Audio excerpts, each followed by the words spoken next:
کہ جب میں نے لوگوں کے سامنے اسلام کی دعوت پیش کی تو بوڑھوں نے میری دعوت ٹھکرا دی، جوانوں نے میری دعوت قبول فرما لی۔ آقا کریم صلی اللہ علیہ وسلم جوان کی سائیکولوجی کو پیش کرتے ہیں کہ جوان نرم دل ہوا کرتا ہے۔ آپ اندازہ لگائیں، رسول رحمت صلی اللہ علیہ وسلم کی دعوت قبول کرنے والوں میں صدیق اکبر کی زندگی دیکھیں، 37 سال کی عمر ہے۔ فاروق اعظم کی زندگی دیکھیں، ان کی بھی عمر کم نظر آتی ہے حضور صلی اللہ علیہ وسلم سے۔ اور مولا علی کا تو کہنا کیا، سب سے چھوٹے ہیں لیکن مشن مصطفی صلی اللہ علیہ وسلم میں ساتھ دینے کے لیے وہ آمادہ ہوتے ہیں۔ آپ ذرا سوچو، وہ اسلام جو رسول رحمت صلی اللہ علیہ وسلم مدینہ منورہ اور مکہ مکرمہ سے لے کر کے نکلے، اس اسلام کی آبیاری کے اندر جوانوں نے اپنی جوانی قربان کی ہے۔ انہوں نے اس راستے پر قدم بڑھایا جس راستے پر چلنے کے بعد جوانی کا مقام بھی لوگوں کے سامنے آشکار ہو جائے، اور جوان جس مقام کے لیے اور جس عظمت کو حاصل کرنے کی صلاحیت رکھتا ہے، اللہ کے رسول صلی اللہ علیہ وسلم کے صحابہ نے اس طریقے سے عمل کر کے دنیا کو بتایا۔ اگر میں یہ کہوں تو غلط نہ ہوگا کہ نجاشی کے دربار کے اندر اسلام کو ریپریزنٹ کرنے والا کوئی اور نہیں تھا، حضرت جعفر طیار تھے جو ایک نوجوان تھے۔ اور حضور کا آخری عمل رسول رحمت صلی اللہ علیہ وسلم کا اگر آپ دیکھیں کہ جنگ کے لیے آقا کریم صلی اللہ علیہ وسلم نے جس کے ہاتھ میں کمان سونپی تھی وہ کوئی اور نہیں تھا، 17 سالہ جوان حضرت اسامہ بن زید۔ آپ ذرا سوچو، آج کا یہ عظیم الشان اجتماع اگر میں یہ کہوں تو غلط نہ ہوگا، جس میں ایک بہت بڑی تعداد بلکہ 80% تعداد نوجوانوں کی ہے۔ اس لیے میں نے بھی محسوس کیا کہ آج کا اگر ہمارا نوجوان بیدار ہو جائے تو ہماری پیشانی پر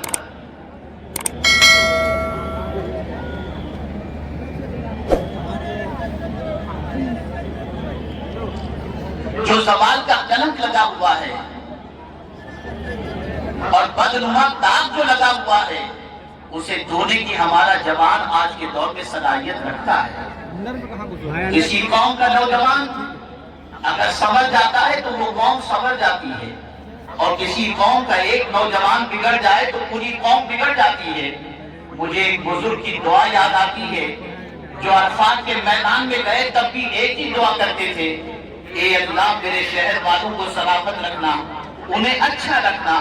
مینا میں بھی ایک ہی دعا کر رہے ہیں، اے اللہ میرے شہر والوں کو اچھا رکھنا۔ اسی طریقے سے مزدلفہ میں بھی یہی دعا کر رہے ہیں، اے اللہ میرے شہر والوں کو اچھا رکھنا۔ کسی نے پوچھ لیا آپ آئے حج کے لیے، نہ اپنے لیے دعا کر رہے ہیں نہ اپنے گھر والوں کے لیے دعا کر رہے ہیں۔ اللہ اکبر، آپ تو اپنے شہر والوں کے لیے دعا کر رہے ہیں۔ آپ ذرا سوچو اور اس دعا کی طرف توجہ کو مبذول کرو، اور اس کے بعد معاشرے کا بسنے والا ہر نوجوان اور ہر ذمہ دار اپنی ذمہ داری کو محسوس کرے۔ اس بزرگ سے پوچھا گیا، ذرا یہ تو بتائیے کہ نہ اپنے لیے دعا کر رہے ہیں نہ گھر والوں کے لیے دعا کر رہے ہیں، شہر والوں کے لیے دعا کیوں کر رہے ہیں؟ جواب میں ارشاد فرماتے ہیں، میرے ہی تو شہر کے اندر میرے بچے بھی رہتے ہیں، میرے رشتہ دار بھی رہتے ہیں، میرے خاندان کے لوگ بھی رہتے ہیں اور دوسرے لوگ بھی رہتے ہیں۔ اگر میں نے شہر والوں کے لیے دعا کی تو کیا غلط کی؟ اس لیے کہ شہر کا ایک بچہ بھی صحیح رہا، شہر کے لوگ اگر صحیح رہے تو ہمارے بچے بھی صحیح رہیں گے، اور شہر کا ایک بچہ بگڑ گیا تو ڈر لگتا ہے کہ اس کی صحبت سے ہمارا بچہ بھی بگڑ نہ جائے۔ کیا یہ بات سچ نہیں ہے؟ ہمارے معاشرے کے اندر محلے کے اندر ایک بچہ بگڑ جاتا ہے تو نہ جانے کتنوں کو نشے کا عادی بنا دیتا ہے۔ ہمارے معاشرے کا ایک نوجوان اگر زنا کے اڈے کا عادی بن گیا تو نہ جانے کتنوں کو اس زنا کے اڈے تک لے جاتا ہے۔ ایک شراب کے نشے میں دھت ہونے کی عادت بنا لیا تو نہ جانے کتنوں اس کو شراب کا رسیا بنا دیتا ہے۔ اے نوجوانوں، میں تم سے کہنا چاہتا ہوں، اب یہ ساری چیزوں کو بند کرو۔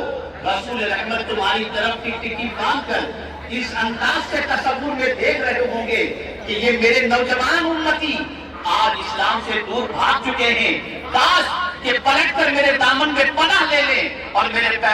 لبیک کہتے ہوئے اپنے سینے میں بسا لے تو امت مسلمہ پر جو داغ لگا ہوا ہے یہ ہماری نوجوان نسل اس داغ کو انشاءاللہ مٹانے کی صلاحیت رکھتی ہے۔